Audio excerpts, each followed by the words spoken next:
So this is a part 2 from yesterday. I was talking about different ayahuasca healings, transformation, and I started ayahuasca in August 2017.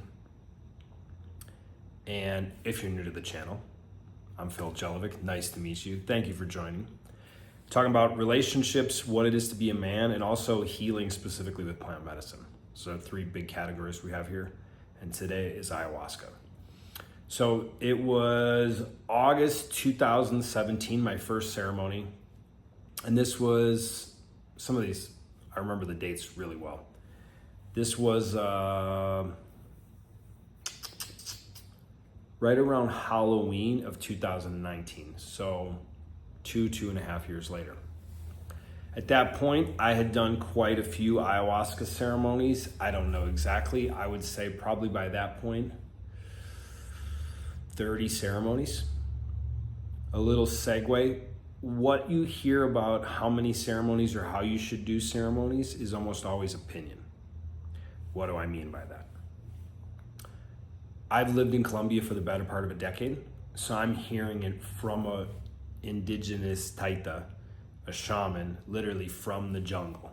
So to me, they're the ultimate experts for the world. Like that's it. Like, I'm an American dude who moved to Colombia who's learned a lot through drinking ayahuasca. I'm an aficionado or a truth seeker, wanted to help other people. I'm not an expert. However, if you're watching this video, I may come across as an expert just because I have more experience doing this. But that being said, how you do ceremonies, how often you drink,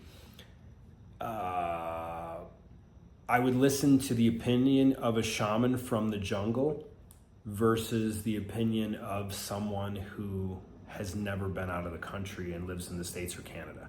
Not a judgment, but personally, there's a lot of, just different opinions. So how often you should drink, what are the rules of drinking, these different things, because some people might go, oh my God, 30 ceremonies, that's a lot. Were you really messed up? Like, yeah, kind of. Like, and 30's not really a lot. And to some people it is, to thousands, to shamans that have drank thousands and thousands of times. So, there's a little sidebar. So I'm about 30 ceremonies, a little more than 2.5 years. And they just moved to a new healing center, a really beautiful location outside of Medellin, about an hour outside. And then all of a sudden it felt a little different.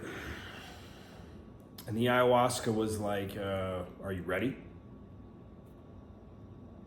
And as soon as it asked that question, I was like, I don't think that's a good question. Meaning that I knew what was going to come next was probably going to be difficult and challenging. So I'm like, yeah, I'm ready. It's like, are you sure?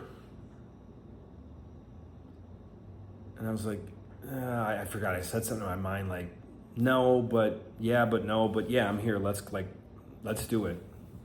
I mean, it's been difficult before, but it's always been worth it. Let's do it. I've never had an ayahuasca ceremony that I've regretted. Well, I take that back. I went to someone I shouldn't have went to, who was a bad recommendation. I would say I regretted that.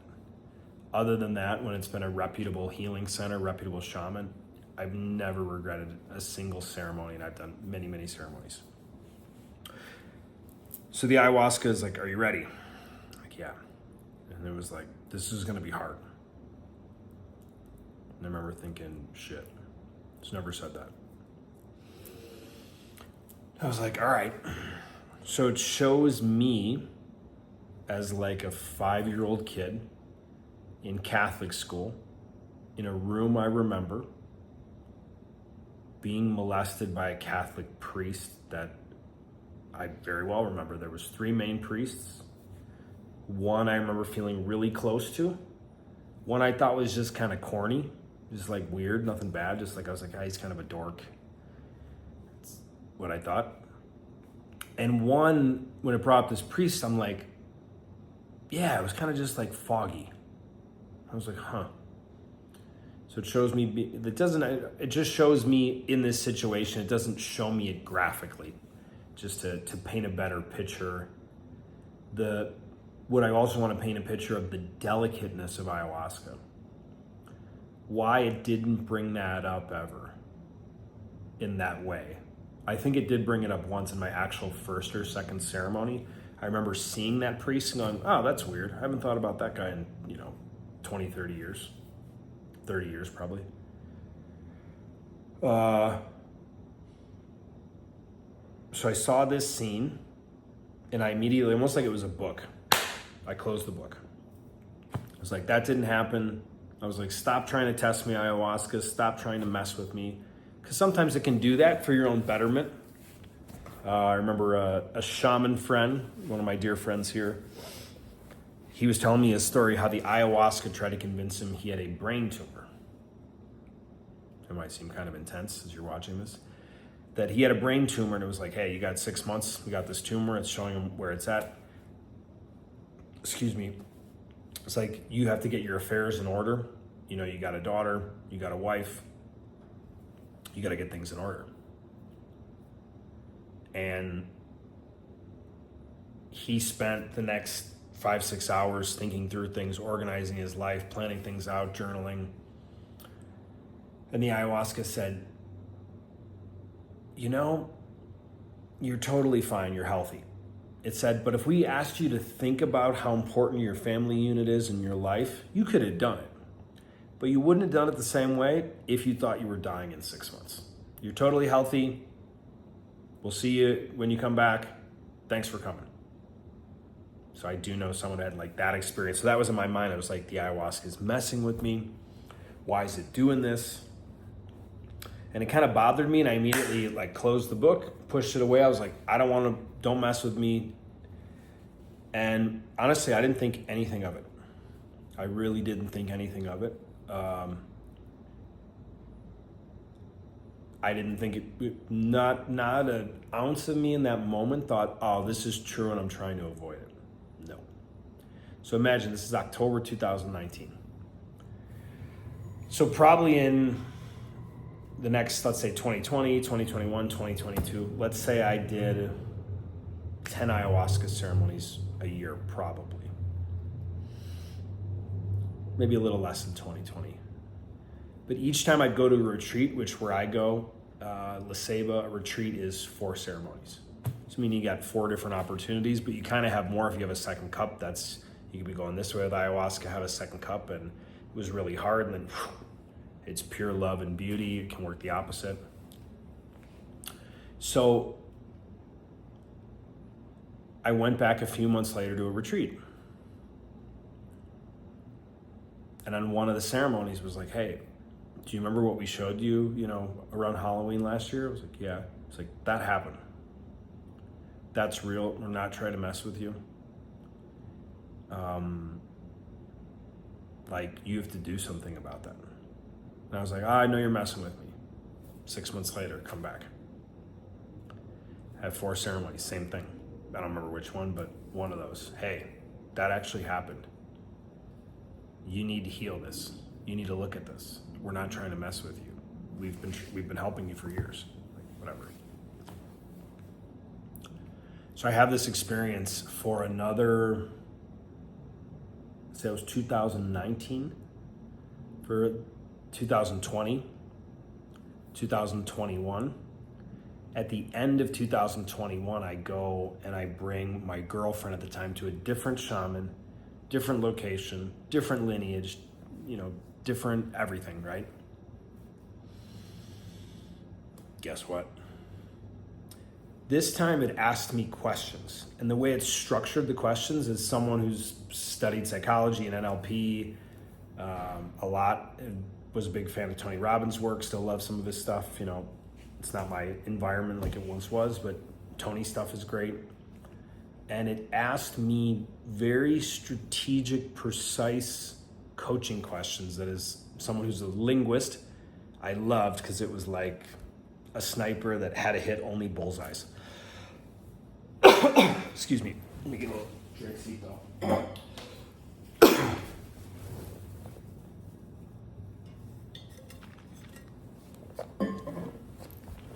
And it asked me these questions. And I was about 90% sure it happened. And it was just, It would ask me questions like, well, this didn't happen. You're right. You weren't sexually abused. But if you were, how do you think that would have affected this relationship? Well, you weren't sexually abused. But if you were, how do you think it would have affected your wild sexual desires for this? You weren't sexually abused. So I kept saying it that way to kind of like, go around the gatekeeper of my conscious, rational, coaching, argumentative, needing to protect myself mind in that moment. And they asked me all these questions. And I just got to a point where I was like, I don't really remember, but I think that happened. And it wasn't like I remember, but I don't know how to describe it. It was starting to come back.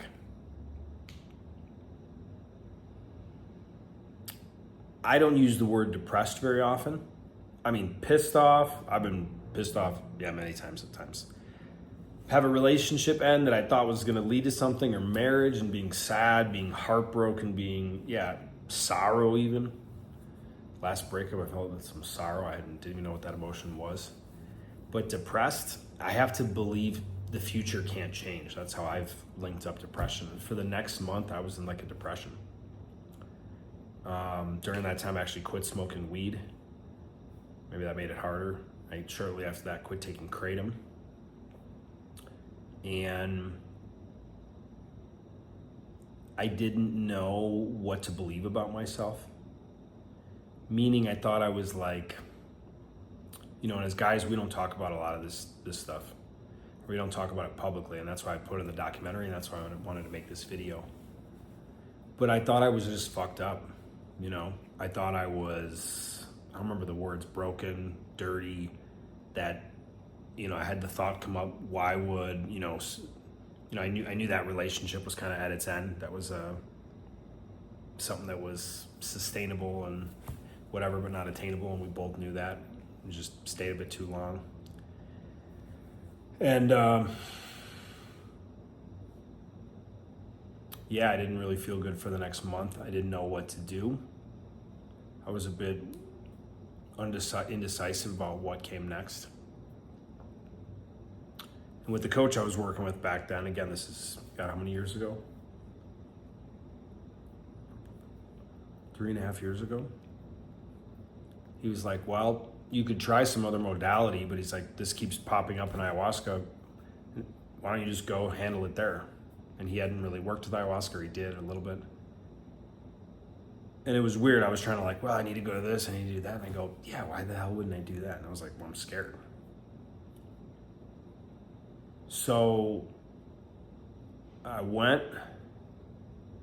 I don't remember, it was the first or second ceremony. And this is now about, 80, 90 days later. I think it was February 2022, I believe.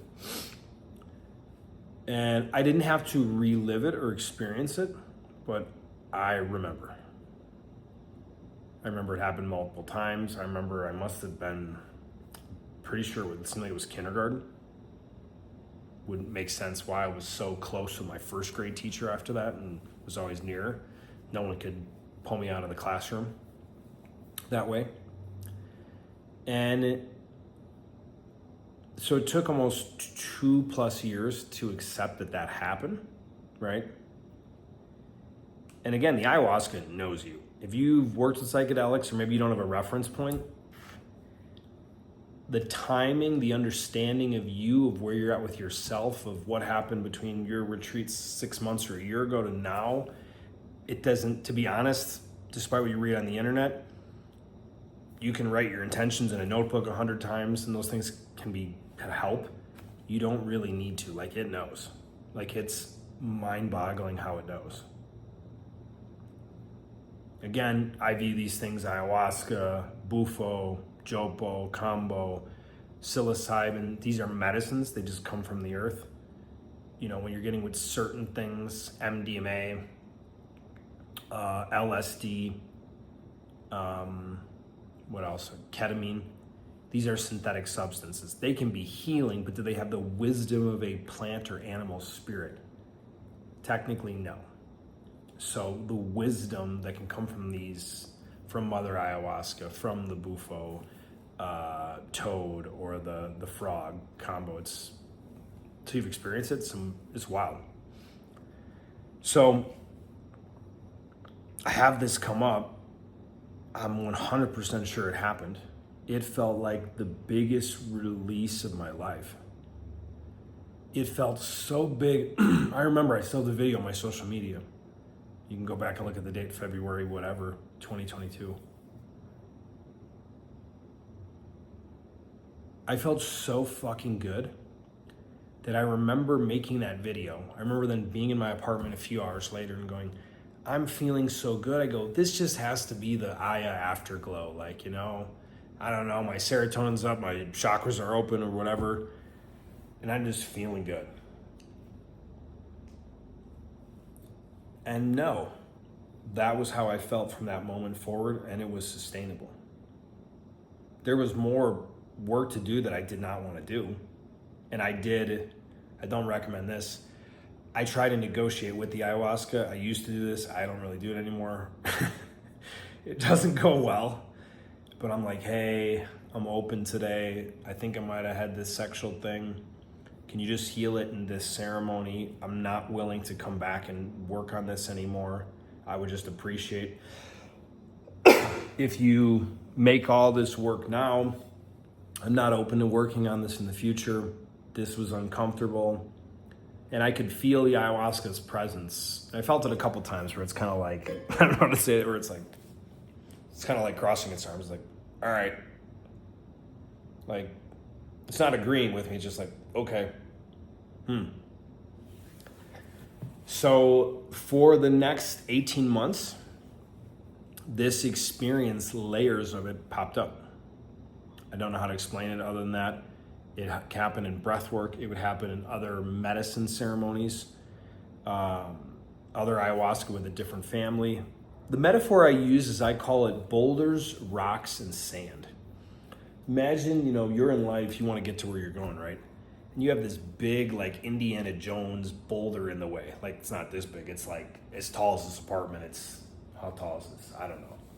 3-4 meters tall, depending on where in the ceiling. Let's say it's 9, 10, 11, 12 feet. If that's blocking your door, you can't go anywhere, right? It's enormous. It's blocking the room, you can't get out. It's like a truck. But then you have rocks, which maybe are like this, maybe as big as your torso. So what this did is there was a boulder in my way for, at that time, roughly 30 years, 32 years. And this huge fucking boulder was moved out of my way. And it never came back. It wasn't just the ayahuasca afterglow. It was one of the most profound healing experiences of my life, and that I'm so grateful for. It's part of the reason I want to make this video. And like I was saying, over the next 18 months, there would be rocks, which let's say the rock could be this, or rock could be this. And those got moved out and it would come up, and I did this breath work, and it's like, oh, why am I feeling this? But after 18 months, from what I can see, all of it was resolved. Maybe I wouldn't be surprised if there's another layer. I've been told that in another session. Still this one thing I don't know, maybe. Wouldn't be surprised though. And really why I wanted to make this video is not just to tell a story, I guess that's a part of it, but I don't know how I would have got there without that. There's other modalities. I mean, it took me years of working with ayahuasca to know when was the time to bring it up. And when it brought it up, I was like, no, that never happened, excuse me. I'm releasing through burping right now. That never happened, and then it took years from there to go, okay, I think that happened, to a couple months later, okay, I'm ready to face it, to 18 months of like peeling back the onions, the layers of the onion, right? And I know other people that have had an experience like that don't want to look at it. And they don't function well, and they're aware they don't function well as just a human in society with going to work, with being responsible, drugs, alcohol, sex, other addictions. And I don't think it's a sustainable emotion, but it's a good start. It's hope. It's to go, there are ways to heal, to fix, to resolve this. And one of the best metaphors I've ever heard about ayahuasca, mainly about the puke or the purge, vomiting process. Imagine you have something stuck in your body, in your organ, in your energy field, however you want to look at it, metaphysical or very rational. And it's been there for decades. We often won't know how bad it feels to carry that with us. Right? We won't know. Because we're just like, well, no, just the world sucks, and men are, and women are, and politics, and the economy, and this country, and you just think life kind of sucks. But you have something in you that sucks, that's sucking energy from you. And it's like a real, again, look at it as a metaphysical thing, a spirit, an energy, it actually trapped in a part of your body, in your nervous system, in an organ, however you want to look at it. It could be all of the above. I don't really know. Maybe that another video, if someone can tell you this thing is trapped here. I don't know how you know that, personally. That the process of getting rid of that can be uncomfortable. But also it's like, we don't know how sick we've been, right? That we've just gotten used to this. So I want to say, first and foremost, there's hope. But something bigger and much more powerful than hope is to have faith and to take action. Because hope can be wishy-washy, quite honestly, right? But to have faith going, all right, the universe, God, source, angels, whatever you want to call it, that they can help me. That I'm going to find the right therapist, the right coach, the right program, the right plant medicine. Maybe it's not ayahuasca for you. Maybe it's you go to a clinic and you do ibogaine or MDMA therapy or whatever. And it's something, totally different. Maybe it's not sexual abuse. It's something different for you to heal. But it's so, so, so powerful to have this experience. There was who I was before that and who I was after.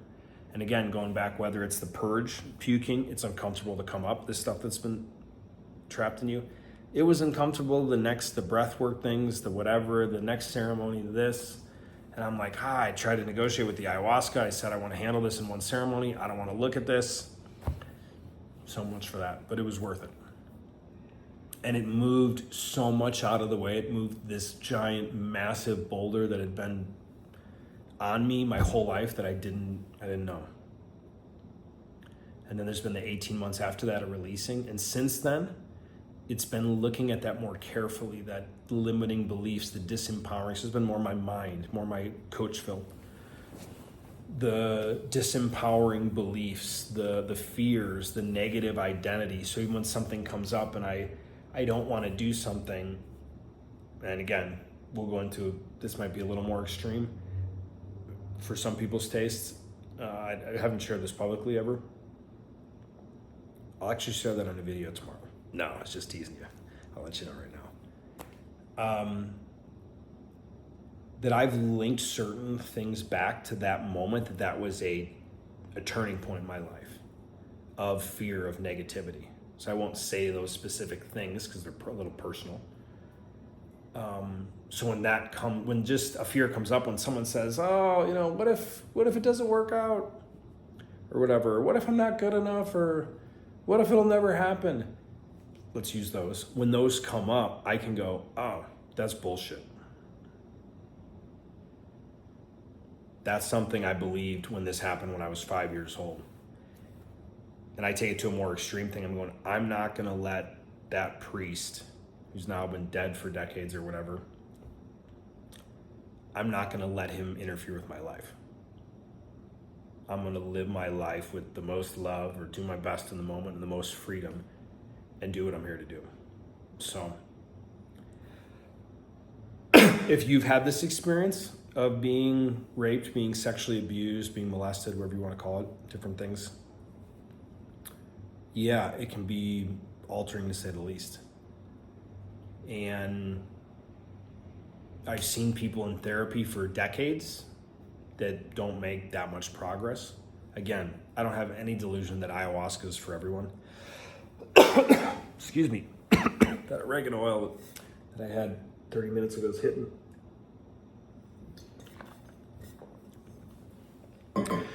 It's really strong oregano oil. But I don't have any delusion it's for everyone. But there are modalities. There are, I don't know, hypnosis would be that. There's different NLP processes. But there is hope. And I'll leave you with this one thought. There are, assuming you're watching this, if you're an atheist, you probably wouldn't have got this far. So you believe in source, the God, universe, whatever you want to call it. As a big concept, God. There's also like helpers. Call them angels, call them spirit guides. Call them simply to make it a bit more rational. Your ancestors and loved ones that have passed that are on the other side, that are watching over you, that are protecting you, that, want to help you, right? I would invite you, as this video is about to end, if you've had something that's really hurt you, it's been sexual abuse, it's been some other thing, maybe you're going to go through a breakup right now, or you just went through a breakup and it really rocked you, or you're dealing with a physical ailment, to pray to those angels, those loved ones, those, your grandpa, your grandma that died 10 years ago, to ask for help, to help you heal this and to point you in the right direction to heal it. And again, don't just have hope, have trust, have certainty in you and your connection with God, and have faith, true faith, that you'll figure it out. And healing can be a lot closer than you think. And plant medicines can be phenomenal for certain people. It's been phenomenal for me. Thank you for tuning in. Phil Jelovic here. See you soon, or maybe I'll see you live in Columbia even sooner.